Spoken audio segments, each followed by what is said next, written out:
আমি ডাক্তার সশ্রদ্ধ চিত্তে শপথ গ্রহণ করিতেছি যে আমি আইন অনুযায়ী অন্তর্বর্তীকালীন সরকারের উপদেষ্টা পদের কর্তব্য বিশ্বস্ততার সহিত পালন করিব। আমি বাংলাদেশের প্রতি অকৃত্রিম বিশ্বাস ও আনুগত্য পোষণ করিব। আমি সংবিধানের রক্ষণ, সমর্থন ও নিরাপত্তা বিধান করিব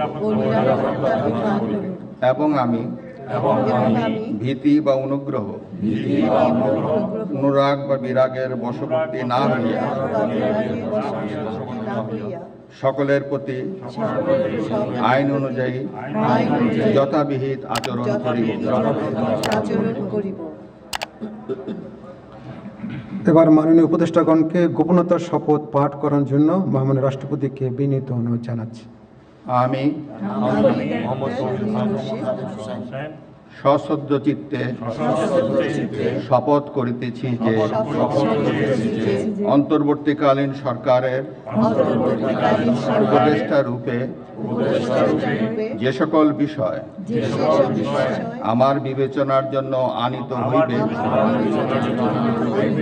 বা যে সকল বিষয় আমি অবগত হইব তাহা উপদেষ্টা রূপে যথাযথভাবে আমার কর্তব্য পালনের প্রয়োজন ব্যতীত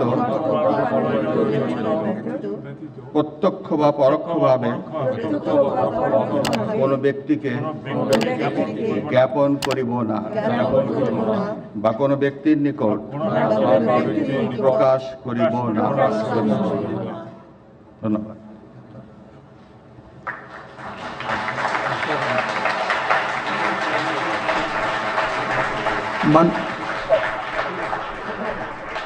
মাননীয় উপদেষ্টাগণকে উপদেষ্টা পদের শপথ ও গোপনতার শপথ স্বাক্ষর করার জন্য এবং স্বাক্ষর শেষে নির্ধারিত আসন গ্রহণ করার জন্য বিনীত অনুরোধ জানাচ্ছি।